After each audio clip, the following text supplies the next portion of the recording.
पूर्णमादाय पूर्णमावासिस्तये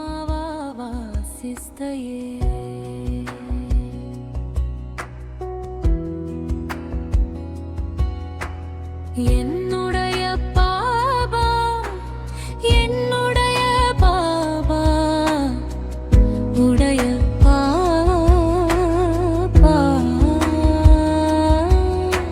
சாந்தியின் கடல் என்னுடைய பாபா சக்தியின் கடல் என்னுடைய பாபா அன்பின் கடல் என்னுடைய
சாந்தி. 3 கேள்விகள். ஃபர்ஸ்ட் கேள்வி, புத்தியினுடைய சாப்பாடு என்ன, உணவு என்ன, புத்திக்கான சாப்பாடு. 2வது கொஸ்டின், ஒரு பொழுதும் அது ஒரு பொழுதும் இருக்காது, அது என்ன? இது வரைக்கும் இல்லை, இனியும் இருக்காது, அது என்ன? 3வது, எல்லாத்த விட அதிகமான அதாவது உலகத்திலே அதிகமான பவர்ஃபுல்லான ஆயுதம் எது? உலகத்திலேயே பயங்கரமான ஆயுதம் எது? 3க்குமே பதில் வேற வேற தான். ஃபர்ஸ்ட் கேள்வி என்ன? புத்திக்கான உணவு என்ன? புத்திக்கான சாப்பாடு சங்கல்பம், ஞானம், வேற. 2வது கொஸ்டின், ஒரு பொழுதும் இல்லை, இனியும் இருக்காது, இது வரைக்கும் இல்லை, இனியும் இருக்காது அது. 3வது, உலகத்திலேயே பயங்கரமான ஆயுதம் என்ன, எது? சாதனையினுடைய இன்று 19வது நாள். டீச்சர் என்றால் தபஸ்வி, இதுதான் தலைப்பு இன்னைக்கு. டீச்சர் என்றால் தபஸ்வி. 3 சூத்திரங்கள் நம்ம பார்க்கலாம், 3 பாயிண்ட்ஸ். தபஸ்வி அப்படின்னா சத்திய நிஷ்டா, அதாவது இதை நம்ம ஸ்வீகாரம் பண்ணிக்கணும். எனக்கு ஒன்றுமே தெரியாது, எனக்கு தெரியாது, நிறைய விஷயங்கள் இருக்குது, நம்ம படிக்க மட்டும்தான் செஞ்சுருக்கோம், கேட்க மட்டும்தான் செஞ்சுருக்கோம், ஆனால் அதை புரிஞ்சிக்காத நிலை தான் நமக்கு இருக்கு. சரி, புரிஞ்சிருந்தா கூட நம்மகிட்ட அனுபவம் இல்லை. இதை நீங்கள் ஸ்வீகாரம் பண்ணிக்கிறீங்க அப்படின்னா தான் அதுதான் சத்தியம், சத்திய நிஷ்டா, உண்மையான ஈடுபாடு. 2வது பாயிண்ட், பிஸியா இருக்கிறது. தபஸ்யான என்னது? நிரந்தரமாக பிஸியா இருக்கிறது. இந்த உலகத்துல என்னெல்லாம் விகாரங்கள் நமக்கு இருக்குதோ இந்த உலகத்துல, அது எல்லாத்துக்கும் மூலமான காரணம் என்ன? Free time. எப்போ மனசு காலியாக இருக்குது, அவங்கள்ட்ட லட்சியத்துக்கான எந்த ஒரு டைமே இல்லை, லட்சியமே இல்லை, அப்போ ஃபுல் டே என்ன பண்ணுறது? லட்சியமே இல்லை, இன்னைக்கு ஃபுல்லாக என்ன பண்ணோம்? இன்னைக்கு நான் ஒரு லட்சியத்தை வைக்கவே இல்லை அப்படின்னா ஃபுல் டே இன்னைக்கு அது 3 விதத்தில் அது ஓடுது மனசு. ஒன்று உணவின் பக்கம், எதையாவது சாப்பிட்டு தன்னைத்தானே நிறைக்க பார்க்குது. 2வது லஸ்ட், காம விகாரம். 3வது என்டர்டைன்மெண்ட், எதையாவது பார்க்கணும், எதாவது செய்யணும். அதாவது ஒரு இல்லை அப்படிங்கிறது அங்கே இருந்துகிட்டே இருக்குது எப்போவுமே. அந்த இல்லைங்கிறத, இந்த காலியாக இருக்கிறத நிறைக்கிறது இல்லை, மற்ற விஷயங்களில் போயிடுறாங்க. காமம், உணவு, என்டர்டைன்மெண்ட். ஒருவேளை அலௌகிகமான எந்த ஒரு லட்சியமும் நீங்கள் உங்களால் ஃபிக்ஸ் பண்ண முடியலை அப்படின்னா, குறைஞ்சது லௌகீக லட்சியமாவது வைங்க. ஏதாவது ஒரு கலைகளை கற்றுக்கோங்க, ஹிந்தி கற்றுக்கோங்க, இங்கிலீஷ் கற்றுக்கோங்க, spoken English, spoken Hindi, Malayalam, ஏதோ ஒன்று, இல்லைன்னா சமைக்கிறது, ஏதோ ஒன்று, ஏதாவது ஒரு விஷயத்தில் பிஸியாக இருக்கணும். கீழே வர மாட்டீங்கல்ல, இப்போ பிஸியாக இருப்பீங்க, இல்லைன்னா கீழே வந்துடுறாங்க. கவிதை எழுதுங்க, பாட்டு எழுதுங்க, லெட்டர் எழுதுங்க, சிந்தனை பண்ணுங்க, திங்க் பண்ணுங்க. இல்லைன்னா டிரைவிங் கற்றுக்கோங்க, இல்லை ஏதாவது ஒரு புது மொழியை கற்றுக்கோங்க. அது யூஸ்ஃபுல்லானதாக இருக்கணும் அந்த மொழி. சிலர்கிட்ட ஒரு கலை நல்ல கலையாக இருக்கலாம், அது நம்ம விரும்புகிறோம், நமக்குள்ளே வரணும் அப்படின்ட்டு, அப்போ அந்த கலையை கற்றுக்கலாம். ஏன்னா எல்லா விகாரங்களும் எப்போ நமக்குள்ள என்ட்ரு ஆகுது, இல்லை வேலை செய்யுது அப்படின்னா நம்ம காலியாக இருக்கும்போது மட்டும்தான். நம்ம பிஸியாக இருந்தால் அதுக்கு வரக்கு டைம் இருக்காது. விகாரங்களில் நமக்கெல்லாம் இன்ட்ரெஸ்ட் கிடையாது. நேற்று நம்ம பார்த்தோம்னா, இந்த உலகத்திலேயே மிகப்பெரிய பொருள் அப்படின்னா என்னது? விவஸ்தா, கட்டாயம், வேற வழி இல்லை. ஆள் மனசானது என்ன பண்றதுன்னு தெரியாம கட்டாயத்துல அது என்ன பண்ணக்கூடாதோ அதை தான் பண்ணுது. வேணாம், வேற வழி இல்லை. அதனால அதுக்கு வேற சாய்ஸே இல்லை. பாபா சொல்றாரு, நீங்க தயா, கருணை, கிருபை, இரக்கம், ஆசீர்வாதம் எதுவும் கேட்கக்கூடாது அப்படிங்கிறாரு. ஆனா நீங்க நிறைய கேட்கலாம். என்னுடைய புருஷார்த்தத்துக்கு பாபா உங்களுடைய ஆசீர்வாதம் ரொம்ப ரொம்ப முக்கியம். அதனால 3வது கேள்வியினுடைய பதில் என்ன? இது ஒரு நாள் ஒரு தடவையும் இல்லை, ஆனா ஒரு தடவையும் இருக்கவும் செய்யாது. இது வரைக்கும் இருந்ததும் இல்லை, இனிமே இருக்க போறதும் இல்லை. அது என்ன? அந்த கேள்விக்கான பதில் ஆஜ், இன்று. இன்று அப்படிங்கிறது தான் இல்லை. என்ன செய்யணுமோ அதை இன்னைக்கே செய்யணும். என்ன பண்ணுங்க, ஆனா இன்னைக்கு செய்யணும். அதை ஒவ்வொரு முறையும் எதில் ஸ்டார்ட் ஆகுது? ஆஜ், இன்று அப்படிங்கிறதுல ஸ்டார்ட் ஆகுது. ஒவ்வொரு விழிப்புணர்வின் விதை இன்று. ஒவ்வொரு செகண்டுக்கும் அடையாளம் இன்று. ஒரு பகலின் விடியல் இன்று அப்படிங்கிற வார்த்தை. முடிந்து போனது தான் நம்முடையது அல்ல. நாளை என்பது ஒரு கனவு. இந்த நேரத்தில் தான் மறைந்துள்ளது அனைத்து ரகசியங்களும்.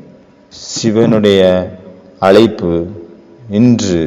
அனைத்து ரிஸ்தாக்களும் நம்மை விட்டு சென்ற பிறகு அப்பொழுதுதான் அங்கு தென்படுகிறது தூய்மையின் கிரீடம். ஒவ்வொரு லட்சியமும் கூறுகிறது இன்று என்பதை. ஒவ்வொரு லட்சியத்தின் ஸ்வரமும் இன்று. ஒவ்வொரு ஆத்மாவின் அழைப்பும் இன்று என்ற வார்த்தை தான். இன்றுதான் இந்த வாழ்க்கையின் சாரமே இன்று. அலௌகிகமான மழை பெய்வது இன்று. ஆசீர்வாதங்களை கொடுக்க வேண்டும் இன்று. ஆசீர்வாதம் எடுக்க வேண்டும் இன்று. மாற வேண்டும் இன்று. இன்றுதான் மாறுவதற்கான நமக்கு வாய்ப்பு கிடைத்திருக்கிறது. நேற்று ஏதோ தப்பு பண்ணியிருப்போம்ல, அந்த தப்பை இன்னைக்கு சரி பண்ணிடணும். அதை ஃப்ரெஷ்ஷாக தவறு நடந்திருக்குல்ல, அதை சரி பண்ணணும். அதற்கான நாள் இன்று. இன்று மௌன சாதனை செய்யணும். இன்று தவம் செய்யணும். இன்று அன்பின் மழை பெய்யணும். இன்று வரதானங்களின் காதல், வரதானங்களின் கடலில் மூழ்க வேண்டும். இன்றுதான் ஆன்மீக திருவிழா. இன்று பறக்கக்கூடிய நாள். இன்றுதான் திருவிழா. இன்று என்ற திருவிழா. அப்பா பையன்கிட்ட கேட்குறாரு, வாட் இஸ் யுவர் ஃபேவரேட் டே? உனக்கு பிடித்தமான நாள் என்ன? பையன் சொல்றாரு, டுடே. உனக்கு ரொம்ப பிடிச்சமான நாள் எது? அவர் சொல்றாரு, இன்று, டுடே. அதனால இன்றைக்கு எல்லாத்தோட பெரிய சூத்திரம் ஃபர்ஸ்ட் சத்தியதா. அதாவது நம்மளுடைய தவறுகளை நம்ம ஏத்துக்கணும். அதுல எந்த ஒரு பொய் புரட்டும் இல்லை. ட்ரூத்ஃபுல்னஸ், அதுதான் ஃபர்ஸ்ட். 2வது பிஸியா இருக்கணும். காலியான மனசு சைத்தானுடைய வீடுன்னு சொல்லுவாங்கல்ல, காலியா இருக்குது அப்படின்னா அங்க விகர்மங்கள் நடக்கிறதுக்கான டைம் இருக்கு. அதனால நடக்க வாய்ப்பு இருக்கு. ஒருத்தர் பயங்கரமா நிறைய குடிச்சிட்டு வந்திருக்காரு. ஒரு கொஞ்சமா குடிச்சாலே அவ்வளவுதான், அதுவே ஜாஸ்தி மாதிரி, அந்த மாதிரி கண்டிஷன் அளவுக்கு குடிச்சாச்சு. அப்போ அவர் வீட்டுக்கு போறாரு. அந்த வீட்டினுடைய அந்த கடையினுடைய ஓனர் சொல்றாரு, நீ ஏற்கனவே நிறைய குடிச்சிட்ட, இனிமேல் உனக்கு கிடையாது அப்படிங்கிறாரு. இந்த குடிகாரர் சொல்றாரு, உனக்கு ஏற்கனவே ஓவரா போச்சு, நீ சரியில்லை, இங்க அங்க அங்கன்னு சுத்துறாரு, போதையில இருக்காரு. அதே கடையில வேற வழியா ஒரு பின்வாசல் வழியா உள்ள வந்துடுறாரு. உட்காந்து சொல்றாரு, எல்லாத்துக்கும் ரொம்ப திமிரு பிடிச்சிருச்சு, நான் பார்த்துடுறேன் என்ன நடக்குதுன்னு அப்படிங்கிறாரு. அப்புறம் பார்க்குறாரு, அதே ஓனர் தான் இங்கேயும் இருக்காரு. அந்த கடை ஓனர் சொல்றாரு, நீ மறுபடியும் வந்துட்டியா, அங்க இடத்த காலி பண்ணு. இவர் சொல்றாரு, சரி நான் போயிடுறேன். அப்புறம் எங்கெங்கேயோ சுத்துறாரு, தேடுறாரு, கடைகளை தேடி அலையிறாரு. அப்புறம் இன்னொரு வாசல் வழியா அந்த கடைக்கு மறுபடியும் அதே கடைக்கு வந்துடுறாரு. வேற அதாவது 4 தெரு போல, 4 பக்கம் 4 வாசல் இருக்கு போல. அதனால 3வது வாசல் வழியா வந்துடுறாரு. அவர் சொல்றாரு, இந்த ஊர்ல ஒரு கடைக்கும் இன்னொரு கடைக்கும் என்ன வித்தியாசமே தெரிய மாட்டேங்குது. ஏன்னா அதே கடைக்கு மறுபடியும் சேர்ந்துடுறாரு. நம்மளுடைய மனசு கூட எந்த குடிகாரன் மாதிரி தான், அங்கே இங்கேயும் அலையுது. ஆனா அங்கேயே தான் சேருது. கடைசியில அந்த காலித்தன்மை மனிதனை இழுத்துட்டே இருக்குது. அதனால புது கலைகளை கத்துக்கோங்க, புது விஷயங்களை தெரிஞ்சுக்கோங்க, அதை உங்களுக்குள்ள கொண்டு வரக்கு முயற்சி பண்ணுங்க. உங்களுக்கு எதுல இன்ட்ரெஸ்ட் இருக்கோ அது. இல்லைன்னா ஒரு தெரியாத ஒன்று கூட கற்றுக்கலாம். பிஸியாக இருக்கணும், அவ்வளோதான். இன்றைய நாள் பிஸியாக இருக்கணும். நான் இன்று இதுதானே முக்கியம். இன்னைக்கு ஃபுல் டே நான் பிஸியாக வச்சுருக்கணும். இன்று ஃபுல் டேக்கான லட்சியம் என்ன? லட்சியமே இல்லை அப்படின்னா சும்மா இருந்ததுன்னா மாயா வந்துடும், நம்மளை விகர்மம் பண்ண வச்சு நம்மளை அது பிஸி ஆகிரும். புது கோர்ஸை ஸ்டார்ட் பண்ணுங்க. புதுசாக எல்லாம் வந்திருக்கு, என்னெல்லாமோ வந்திருக்கு. ஏன்னா மனசு காலி ஆயிடுச்சு அப்படின்னா மீண்டும் அதே இடத்துக்கு போய் சேர்ந்துடுது, வீணான உலகத்துக்கு. நம்மகிட்ட என்ன பலவீனம் நம்ம இருந்து அதை ஜெயிச்சு இப்போ அதை கண்ட்ரோல் வச்சுருக்கணுமோ அது மேலோங்க வர்றதுக்கு நம்ம வழி கொடுத்துட்ற மாதிரி ஆயிடுது. அலௌகிகமாக உங்களுக்கு எந்த ஒரு லட்சியமும் இல்லை இன்னைக்கு ஃபுல்லாக. அப்போ லௌகிக லட்சியம் வச்சுக்கோங்க, ஏதோ ஒன்று ஸ்தூலமாக. அந்த லட்சியம் என்னவா இருக்கணும்? அதனுடைய பரிணாமம் ஏற்றமாக இருக்கணும், இறக்கமாக இருக்கக்கூடாது. எக்ஸசைஸ் பண்ணுங்கள், ஜிம்முக்கு போங்க, ரன்னிங் போங்க, ஸ்போர்ட்ஸில் போங்க, பேட்மிண்டன் ஆடுங்க, ஏதோ ஒன்று பண்ணுங்கள், பிஸியாக இருங்க. கிரிக்கெட் விளையாடுங்க, டென்னிஸ் விளையாடுங்க, என்னெல்லாம் இருக்குது. ஒரு ஸ்கூலில் சுவாமி விவேகானந்தர் போயிருந்தார். அங்கே பார்க்குறாரு குழந்தைங்க ரொம்ப வீக்காக இருக்காங்க. அவர் அங்கே ஸ்பீச்சில் சொன்னார், அந்த ஸ்கூலில் அவர் பகவத்கீதையை நீங்கள் படிச்சீங்க அப்படின்னா, அப்புறம் ஃபுட்பால் படிச்சீங்க அப்படின்னா நீங்கள் சொர்க்கத்துக்கு பக்கத்தில் போயிடுவீங்க. சோம்பேறித்தனம், தூக்க கலக்கம், அதுக்கு பேர் தான் தமஸ் இருக்குது அப்படின்னா, அதாவது தமோ குணம் இருக்குது அப்படின்னா நேரடியாக சதோக்கு போக முடியாது. அது ரஜஸில் கொண்டு போயிட்டு தான், ரஜோ பிரதானம் போயிட்டு தான் அப்புறம் தான் சதோக்கு போக முடியும். அதனால அதுக்காக என்ன பண்ணணும்? ஏதாவது செய்யணும். அதுக்கு பிறகுதான் அந்த சதோகுணத்தினுடைய யாத்திரை ஆரம்பமாகும். யார் எந்த ஒரு லட்சியமும் இல்லாமல் இருக்காங்க. ஒருத்தர் இருந்தாரு, அவர் எதுவுமே செய்யலை. அப்போ அவர் யாரோ கேட்டிருக்காங்க, உன்னால திருட முடியுமா? குறைஞ்சது திருடவாவது தெரியுமா? Can you steel? திருட இயலுமா? அந்த அளவு அலட்சியம், சோம்பேறித்தனம், சாக்கு போக்குங்கிற தூக்கத்தில் தூங்கிட்டு இருக்கிறோம் ஒவ்வொருத்தரும். அதனால புத்தியினுடைய உணவு என்ன? நேரம், டைம். அப்புறம் ஒரு பொழுதும் இல்லை, இருந்தது அப்படின்னா அது என்னது? இன்று. ஒரு பொழுதும் இருக்காது, அது இல்லவே இல்லை அப்படிங்கிறது இன்று. மூணாவது கேள்வி என்ன? எல்லாத்தோட ரொம்ப பயங்கரமான ஆயுதம், ரொம்பவும் பவர்ஃபுல்லான ஆயுதம் என்ன? அதிகமான குழப்பத்தை ஏற்படுத்தக்கூடிய, நஷ்டத்தை ஏற்படுத்தக்கூடிய ஆயுதம், பயங்கரமான ஆயுதம். அது என்ன? அது நமது நாக்கு. தமிழ்ல வரும்ல, உலகத்திலே பயங்கரமான ஆயுதம் எது? அது மனிதனின் நாக்கு ஆகும் அப்படின்ட்டு பாட்டு வரும், பழைய எம்ஜிஆர் காலத்து பாட்டு. அந்த நாக்குங்கிறதுக்கு குல்சார்தா தெரிவிட்டு சொல்லுவாங்க, 6 அடி மனுஷன், 5 அடி மனுஷனை 1 இன்ச்சு 2 இன்ச்சு நாக்கு என்ன வேலை பண்ணுது பாருங்க, அது கண்ட்ரோல் பண்ணிடுது. அப்புறம் எலும்புக்கு அதுக்கு எலும்பு கிடையாது நாக்குக்கு, ஆனால் நம்மளுடைய எலும்பு உடைச்சிரும். அவ்வளோ பவர்ஃபுல் இந்த உலகத்தில் எதுவுமே இல்லை. கெட்ட பவர்ஃபுல், நல்ல ரீதியிலையும் பவர்ஃபுல்லாக இருக்கும். அது எப்போ பாசிட்டிவ் பேசுதோ அப்போ. இந்த நாக்கு ஒரு நாட்டையும் இன்னொரு நாட்டு கூடயும் சண்டையை ஏற்படுத்தி விட்டுரும். 3வது உலக போரை வர வச்சிரும், அவ்வளோ பவர்ஃபுல்லானது இந்த நாக்கு. அதனால முதல் பாயிண்ட் என்ன பார்த்தோம்? சத்தியம். 2வது சூத்திரம் சதா பிஸியா இருக்கணும். 3வது தபஸ்யா. இப்போ வயசாகி போச்சுங்க, எனக்கு 40-50 வயசு ஆயிடுச்சு, இனி என்னத்தை கத்துக்கிறது அப்படின்னு நிறைய பேர் சொல்லிட்டு இருக்காங்க. கத்துக்கிறதுக்கு வயசே கிடையாது. நியூஸ்ல வந்தது இல்லை, 99 வயசு பாட்டி, அவங்க இப்பதான் 1/2 கிளாஸ்ல அட்மிஷன் வாங்கியிருக்காங்க. ABCD கத்துட்டு இருக்காங்க, கத்துக்கிட்டு இருக்காங்க.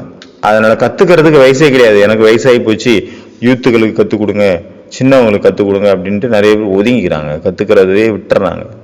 கத்துக்கிறதுக்கு வயசு கிடையாது. இப்ப கத்துக்கோங்க, இன்னைக்கு ஸ்டார்ட் பண்ணுங்க உங்களுடைய யாத்திரையை. கற்றுக்கொள்ளும் பாடத்தை இன்று ஆரம்பிங்க. தூய்மையினுடைய பரிபாசை, தூய்மையினுடைய அடையாளம் என்ன? ஷம்தா. பவித்ரதா அப்படின்னா நிலையாக இருப்பது. பவித்ரதா அப்படின்னா திறமைகள், பிரபாவத்தில் வர்றதும் இல்லை, யாரையும் பிரபாவப்படுத்துறதும் இல்லை. அதுதான் பவித்ரதா. யார் மேலேயும் ஈர்க்கப்படலை, நானும் யாரையும் ஈர்க்கலை. நம்மளை ஈர்க்கிறது யாரெல்லாம்? ரொம்ப பணக்காரர் ஒருத்தர் இருக்காங்க, அவங்க நம்மளை அட்ராக்ட் பண்றாங்கல்ல. இந்த மாதிரியான ஆத்மாக்கள் முன்னாடி நம்ம நார்மலாக நம்ம பிஹேவ் பண்ண முடிய மாட்டேங்குது. அவங்களுக்காக ஸ்பெஷல் அட்டென்ஷன் கொடுக்க வேண்டியதாக இருக்குது. அவங்க மனசு கோச்சிக்க கூடாது, அவங்களுக்கு சுத்தமான இடத்த கொடுக்கணும், நல்லா கவனிக்கணும், அவங்களுக்காக ஸ்பெஷலாக உட்காந்து பேசணும், அவங்களுக்கு மரியாதை கொடுக்கக்கூடிய அந்த இதில் நம்மளுடைய சோமானத்திலிருந்து கீழே விழுந்துடுறோம். யாருக்கு அதிகமான படிச்சிருக்காங்களோ, நிறைய படிச்சிருக்காங்க, சரி கலெக்டர் படிச்சிருக்காங்கன்னு வச்சுக்கோங்க, சிலர்கிட்ட நிறைய டிகிரி இருக்குது, சிலர் நல்ல பெரிய போஸ்டிங்கில் இருக்காங்க அப்படின்னா அவங்க முன்னாடி நம்ம என்ன ஆயிடுறோம், நம்ம என்னவா இருக்கணுமோ அப்படி இல்லை, நம்ம நார்மலாக என்னவா இருக்குமோ அப்படி இல்லாமல் நம்ம வேற மாதிரி ஆயிடுறோம். அதாவது அவங்களுடைய பிரபாவத்தில் போனது மாதிரி ஆயிடுறோம். நம்மளை கம்மியாகவும் அவங்கள உயர்வாகவும் நினைச்சிடுறோம். நம்ம அந்த நேரத்தில் சகஜமாக இருக்கிறது இல்லை. அவங்களுக்கு நம்ம நிறைய மரியாதை ரெஸ்பெக்ட் பண்ணணும். அப்போ மினிஸ்டரே வராங்கன்னா அப்போ அந்த நேரத்தில் நம்ம அவங்கள ரொம்ப ரெஸ்பெக்ட் கொடுக்கணும் அப்படின்ட்டு நம்மளுடைய லட்சியம் இருக்குது. ஆனால் நம்மளுடைய சொமான்ல இருந்து நமக்கே தெரியாமல் அன்கான்சியஸில் நம்ம கீழே இறங்கி வந்துடுறோம். அப்புறம் யார் மேலே நம்ம அட்ராக்ட் ஆகிறோம் அப்படின்னா, பிரபாவத்தில் வரோம் அப்படின்னா, யாருக்கிட்ட ரொம்ப அதிகமான விசேஷத்தன்மைகள் நிறைஞ்சு இருக்குதோ அவங்க மேலேயும் நம்ம அட்ராக்ட் ஆகிறோம். ஒரே மனிதர்கிட்ட நிறைய திறமைகள் அவங்களுக்கு வெளிப்படும் போது இல்லை தெரிய வரும்போது அவங்க மேலே பிரபாவத்தில் வந்துடுறோம், அட்ராக்ட் ஆகிடுறோம். ஏன் அப்படின்னா, ஏன் அட்ராக்ட் ஆகிறோம், ஏன்னா என்கிட்ட அது இல்லை, அதனால. வேற இதில் நம்ம பிரபாவத்தில் வரோம், அட்ராக்டில் வரோம், கவர்ச்சியில் வரோம். யார் ரொம்ப பாப்புலராக இருக்காங்க, செலிபிரிட்டியாக இருக்காங்க, வேற அழகை பார்த்து என்னை விட அழகாக இருந்தாங்கன்னா அவங்களுக்கு மேலே அட்ராக்ட் ஆகுது. ஃபிசிக்கலான அழகு கூட, உடல் ரீதியான அழகு கூட நம்மளை கவர்ந்து இழுக்குது. உண்மையான சம்மான் மரியாதை யார் மேலே அப்படின்னா, யார் நம்மளை மாற்றம் செஞ்சாங்களோ, நம்மளை மாத்துறாங்களோ அவங்க தான். நம்ம உள்ளுக்குள்ள மாற்றங்களை கொண்டு வந்தவர்கள் தான் நமக்கு மரியாதைக்கு உட்பட்டவர்கள். நம்மளை பிரபாவத்தில் கொண்டு வர்றது, நம்மளை அட்ராக்ட் பண்ணுறது ஜோக்கர்ஸ் கூட பண்ணுவாங்க. அதனால அந்த 3 விஷயங்கள். டீச்சர் என்றால் தபஸ்வி, இதை ஸ்வீகாரம் பண்ணிக்கணும். எனக்கு எதுவுமே தெரியாது, நான் பார்த்ததும் இல்லை கேட்டதும் இல்லை, நான் இப்போ தெரிஞ்சுக்கணும். நம்ம பகவானை ஒழுங்காக தெரிஞ்சுக்கிட்டோமா? ஃபஸ்ட்டு முற்றிலுமாக நம்ம தெரியலை. நம்ம பகவான் பற்றி தெரிஞ்சிருந்தால் அவரையே நினச்சிட்டு இருப்போம்ல 24 மணி நேரம். ஒரு டீச்சர் ஸ்டூடெண்ட்டை கேட்குறாங்க, பரமாத்மா எங்கே இருக்கார் சொல்லுங்க. ஒரு குழந்தை சொல்லுதான் கை தூக்கிட்டு, எங்களோட வீட்டு பாத்ரூமில் இருக்கார். டீச்சர் ஷாக் ஆகிடுறாங்க. எப்படி? எங்கள் டேடி எப்போ குளிக்க போகிறாரோ அப்போ எங்கள் மம்மி சொல்கிறாங்க, பகவான் இப்போ வரைக்கும் குளிச்சுட்டு தான் இருக்கீங்களா அப்படின்னு, இப்போ வரைக்கும் பாத்ரூமில் இருக்கீங்களா அப்படின்ட்டு. அதனால தான் எங்கள் வீட்டில் பாத்ரூமில் இருக்காருன்னு சொன்னேன். ஒருவேளை பரமாத்மா மேலேருந்து கேட்குறாரு, நம்ம சொல்லிட்டு இருக்கிறத எனக்கு தெரியும், அவர் ஜோதி சுரூபமாக இருக்கிறாரு, பரந்தாம் நிவாசியா இருக்கிறாரு, அவருக்குள்ள இதில் இருக்கு, அது இருக்கு, இது இருக்கு, அதுவும் இருக்கு. ஒரு பிரம்மா உடல்ல வராரு, அவருக்கும் மேல இருந்து கேட்கும்போது சிரிப்பா இருக்கும். என்னை பத்தி சொல்லக்கு இவங்க சுத்திட்டாங்கப்பா. ஆனா உண்மையிலேயே அவங்க பரமாத்மாவை அறிமுகம் கொடுக்கல, தன்னுடைய அகங்காரத்தினுடைய அறிமுகத்தை கொடுத்துட்டு இருக்காங்க. அவர் கேட்கிறார், ஒருத்தர் சொல்லு யாரு? Engineer, doctor. டீச்சர் என்றால் தபஸ்வி. எனக்கு எதுவுமே தெரியாது, நான் கற்றுக்க வேண்டியது நிறைய இருக்குது அப்படின்னு ஸ்வீகாரம் பண்ணிக்கிறது தான் முதல் தபஸ்யா. சொல்லுங்க யார் நீங்கள்? அவர் சொல்கிறாரு, பாவம் நான் டாக்டர் இன்ஜினியருங்க. அப்போ நான் டாக்டர் இன்ஜினியர்னு சொல்லும்போது எவ்வளோ குஷி இருக்குது பாருங்க. இப்போ நான் உனக்கு புரிய வைக்கிறேன், நீ சரீரம் இல்லை ஆத்மா அப்படின்னு. நெஞ்ச பிடிச்சிட்டு, முட்டாளே நீ டாக்டர் இன்ஜினியரா, நீ ஆத்மா அப்படின்னு சட்டையை பிடிச்சி செவுத்தோட சாட்சி, முட்டாளே நீ ஒரு ஆத்மா, ஜோதி பிந்து ஆத்மா. இதுல கூட சூட்சுமமான அகங்காரத்தினுடைய ஒரு திருப்தி இருக்குதாங்க. தன்னுடைய அஞ்ஞானத்தை ஸ்வீகாரம் செய்வது தான் தபஸ்யாவின் முதல் படி. சத்தியத்தில் நிலை பெறுவது தான் தபஸ்யா. அடுத்தது தன்னை தானே பிஸியா வச்சுக்கிறது தான் தபஸ்யா. டைம் பாக்ஸிங் வச்சுக்கணும், அதுக்கு பேர் தான் டைம் பாக்ஸிங்னு பேர். அதாவது இப்போ 5:30 ஆகுது, 6 மணி ஆகுது, 5:55. இப்போலேருந்து நான் 6:30 வரைக்கும் இல்லை 7 மணி வரைக்கும் நான் என்ன பண்ணணும்? 7 மணிக்கு அப்புறம் தானாகவே ஷெடியூல் இருக்குது, கிளாஸ் இருக்குது. அதுக்கு முன்னாடி அது வரைக்கும் நான் என்ன பண்ணணும்? சரி 7லேருந்து 8 நான் என்ன பண்ணணும், 8லேருந்து 9 என்ன பண்ணணும், 9லேருந்து 10 என்ன பண்ணணும், அப்படி ஒவ்வொரு இதையும் ஷெடியூல் பிஸியாக வைக்கிறதுக்காக நம்ம ஷெடியூல் உருவாக்கணும். இந்த மாதிரி முழு நாளினுடைய ஒவ்வொரு செகண்ட், ஒவ்வொரு நிமிஷத்துக்கான நடுவா இதுக்கு தான் டைம் பாக்ஸு. அப்புறம் நடுவில் டைம் பஃபரிங் சொல்லுவாங்க. 9 மணிலேருந்து 9:10 கேப் விட்டுருங்க, பிரேக். டைம் பாக்ஸிங் அப்படின்னா பார்த்தோம், நம்ம டைமுக்கு ஒவ்வொரு டைமுக்கு என்ன பண்ணணும் அப்படின்னு ஃபிக்ஸ் பண்ணுறது. டைம் பஃபரிங் அப்படின்னா பஃபரிங், அது கேப் விடுறது, ஸ்பேஸ் விடுறது, இன்டர்வல். மூணாவது என்ன பார்த்தோம், பியூரிட்டி, தூய்மை. ரவீந்திரநாத் தாகூர் கீதாஞ்சலில் எழுதியிருக்காரு. கவிதை நம்பர் 35. எப்பொழுது மனமானது பயத்திலிருந்து விடுபட்டிருக்கின்றதோ, எப்பொழுது உங்களுடைய கண்கள் பயத்திலிருந்து மேல் நோக்கி பார்க்கிறதோ, எங்கு ஞானமானது சுதந்திரமாக இருக்கின்றதோ, இப்பொழுது சமஸ்காரங்கள் கசப்புணர்வுடன் இருக்கின்றதோ, சீர்குலையாமல் இருக்குமோ, எப்பொழுது நம்மளுடைய வாயிலிருந்து வரக்கூடிய வார்த்தைகள் ஆழத்திலிருந்து மனதின் அடிநாதத்திலிருந்து உற்பத்தி ஆகின்றதோ, நான் சொல்ல மாட்டேன், நான் வெற்றி அடைந்து விட்டேன் என்று என்னால் சொல்ல இயலாது. இதுதான் சத்தியம். நான் என்ன வாழ்ந்து கொண்டிருக்கின்றனோ அதைத்தான் கூறுவேனே தவிர நான் பொய் புரட்டுகளை அங்கு கூற இயலாது. எங்கு சத்தியமான சப்தம், சத்தியத்தின் ஆழத்திலிருந்து சப்தங்கள் வெளிப்படுகின்றதோ, வார்த்தைகள் வெளிப்படுகின்றதோ, இப்பொழுது அளவிட முடியாத முயற்சியின் பாதையில் என்னுடைய கரங்களை நீட்டுகின்றேனோ, அந்த தரிசு நிலத்தில் மாயை என்றும் அந்த பாலைவனத்தில் நான் என்னுடைய சத்தியத்தையும் என்னுடைய ஆசைகளையும் என்னுடைய விருப்பங்களையும் தொலைத்து விடாமல் இருக்கின்றேனோ. ஏ பிதாவே, ஏ பரம் பிதாவே, எம்மை காத்தருள்வீர்களாக. ஓம் சாந்தி.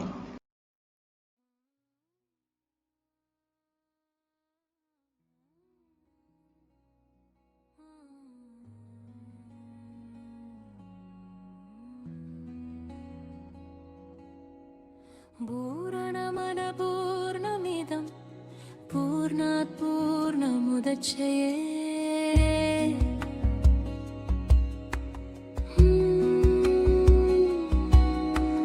पूर्णश पूर्णमादाय पूर्णमावावशिष्यते.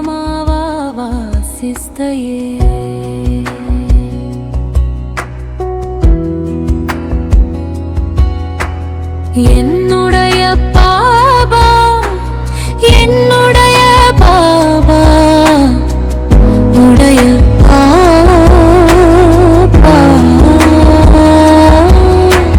சாந்தியின் கடல் என்னுடைய பாபா, சந்தியின் கடல் என்னுடைய பாபா,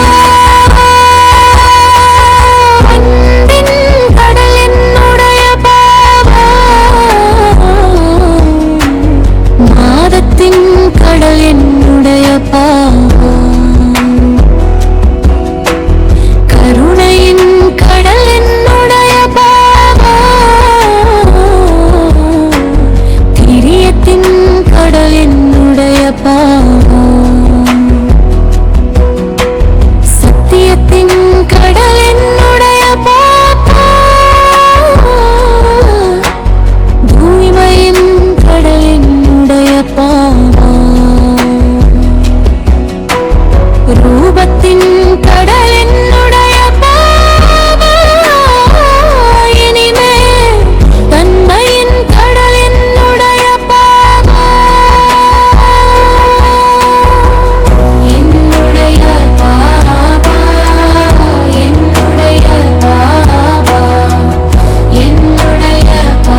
என்